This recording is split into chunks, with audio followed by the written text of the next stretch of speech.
Welcome back to my channel. My name is Khadijat Adeshola, and in my channel I talk about everything related to women and midwifery. So today I'm going to be talking about another aspect of midwifery. And now, as a midwife, do you think midwifery is just all about delivering babies, all about working in the antenatal ward, all about checking fetal heart rate, all about connecting CTG and interpreting CTG, all about, preparing for deliveries, going to the theater? I can tell you, midwifery is beyond that. So today I'm going to be talking about career progressions for midwives, and I'm going to be listing, aspect you can go into as a midwife. So if this looks like what you're interested in, stick around and watch to the end. Don't forget to subscribe to my channel if you've not done that before, and also engage in my videos. Thank you. So I have basically written them down, and I'm just going to be reading them out basically. So as a midwife, you can specialize to be you can be a diabetic specialist midwife. So if you are a midwife that is interested in medicine, some aspects of medicine, that you're interested in, that medical aspect of, taking blood, checking blood sugar levels, pharmacology of, all those metformin, glucophage, you like all of those aspects, you can go to be a diabetes specialist midwives. So in that aspect, what will you be doing? You'll be seeing all patients diagnosed with GDM, or all patients that were currently, diabetics, whether diabetic type 1 or type 2 or whatever type of diabetes they have before, and they are pregnant. So all of them will be referred to you. So that is what you do as a diabetic specialist midwife. So whenever the patient is, they think their sugar level is high or something at the antenatal clinic, then they will be referring them to do, and that is the only thing you will be doing, and that is for diabetes specialist midwife, and it's mostly band 7 post anyway. So if you want to specialize, you want to progress, that's another aspect that you can go to. You will just need to do some courses related to that aspect, and you may be good to go. The another thing you can go for is professional midwifery advocate. So that's another aspect. If you like working, 9 to 4 normal office work, and you're a midwife, that is a space that you can go to.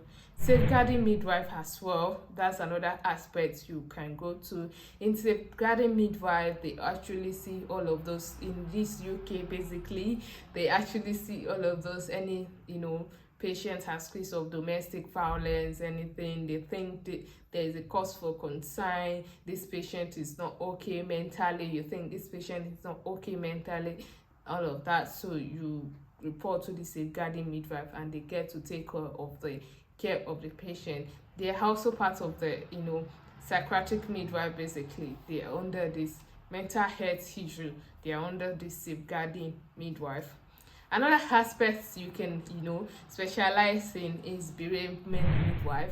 In bereavement midwife, they refer any patient that lost their pregnancy to you, or is that abortions, is that at termination before term or after term, there's any reason there's neonatal death or still death or all of that, they actually refer them to bereavement midwife. There's also high-risk midwives. In high-risk midwife, you actually get to see all high-risk patients. That's patients with other comorbidities, basically. With many comorbidities, you'll be seeing them as an high-risk midwife. Vital monitoring midwives. So in vital monitoring midwife, you deal with basically CTG. Basically, I was talking about that the other time in my video. So that's what the vital monitoring midwife do. They know about all the physiology of the fetus, so they read more about the physiology, and if there's any little changes in the in fetal well-being, the fetal monitoring midwife basically can notice of all of those things. And they also do training for all newly qualified midwife, for all midwife. So most of the time, safeguard fetal monitoring midwife is like an office work basically. So you have an office and you work only the official hours, mostly 8 to 4 or 9 to 5. So if you don't want to be doing shift, those are the aspects you can go to as well. Another one is midwifery educator or lecturers. You already know about people teaching midwives and all of that. So if you don't like doing shifts as well, you can go for that as well. So this aspect might be nice for you if you have baby children, you want to have more time with your children. That time that you go to work is synchronized with the time the children will be in school. When they go back, you will be back as well. So that aspect might be something that will interest you. And there's nothing like doing night shift, doing holiday shift and all of that. So you have more time with your children if basically you have children that actually need your attention. So that aspect might be something that interests you. Clinical midwifery educator. So clinical midwifery educator, they are lecturers, but they only work in the hospital area. So when the student has sent to the ward for clinical experience, so the clinical midwifery educators, they are the ones that see them, that oversee them, that take over them. It's more like an office job basically as well, but it is more of clinical. You see them in the hospital setting, and they don't work on public holiday as well, so you'll be ones to do that.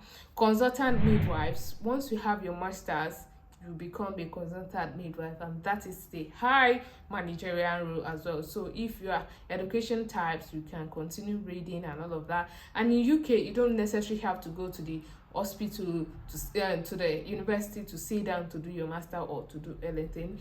As you're doing courses, it's modules, it's been it's been accumulated, and if you do a particular number of modules, you already have your masters. A particular number of modules, you already have your BSc. That's how it is. So if you don't really understand this, you can speak with the midwifery educator of your trust. They will get to explain more about it for you. Then the next thing I want to talk about is antenatal screening midwife. This is more like 8 to 4, 9 to this job as well. So antenatal screening midwife, you take all of the bloods, you things of the screening that the patient need and everything. You just take blood, do screening and analyze results and refer to the patient to the right authority basically. I'll talk about safeguarding midwife. Then the next one is intrapattern midwife. Intrapattern midwife are basically those people that take delivery, that work in the delivery room, delivery suite. So you only specialize in assisting women in delivery. So if you are a person that like working in the labor room, this specialty is very, very something that might be of interest to you. Another one is breastfeeding support midwife. So it's also known as infant feeding support midwife basically. So you want just to talk to patients after delivery about breastfeeding, giving them breastfeeding support, giving them all the support they need regarding breastfeeding or infant feeding or everything. That is what they do basically. Then another thing is digital midwife. They are trying to introduce lots of things in the maternity department. So if you're somebody that technological, oriented, you may want to go into digital midwife. Digital midwife kind of do a lot of things regarding, technologies. You want to innovate something for us to be documenting patient care. You want to innovate and help. You want to do lots of things, everything that has to do with electronic. If you are interested in that, you might do courses to become a digital midwife. And again, this is just 9 to 5 or 8 to 4 job as well. Then another one is high dependency midwife. You care for critically ill patients, critically ill women that are pregnant. You do all of those things. It is more like high risk basically, but it's like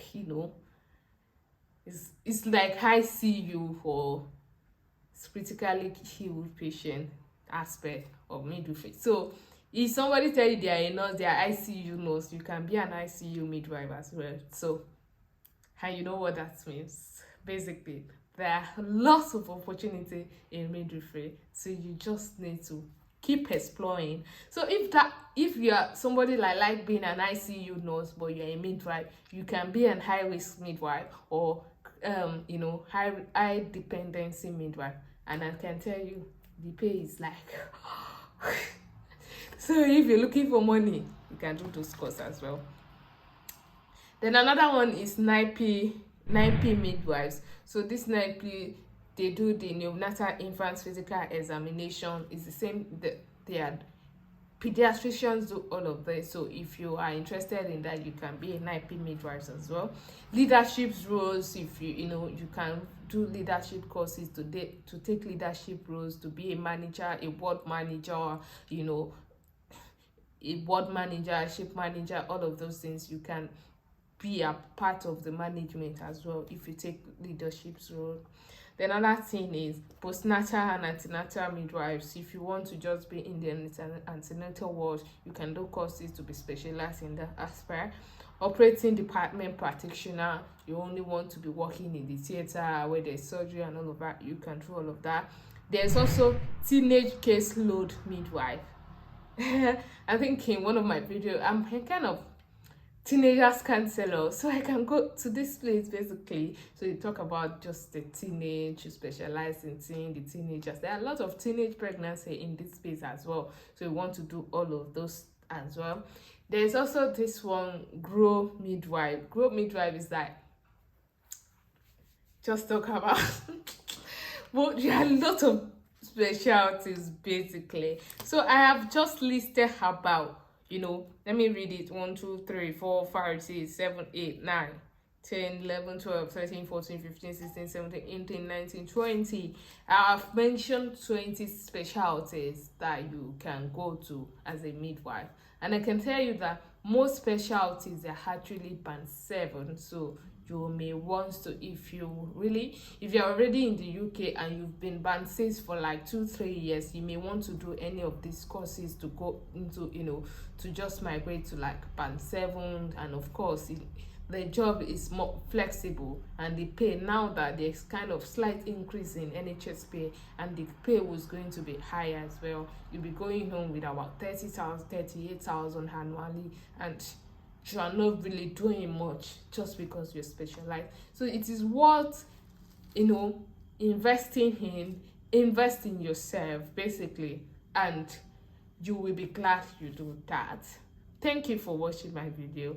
See you in my next video, and don't forget to subscribe to my channel, especially if you are a midwife. If you are a midwife and you've not subscribed to my channel, it's like it's a sin. Okay, thank you for watching. See you in my next video.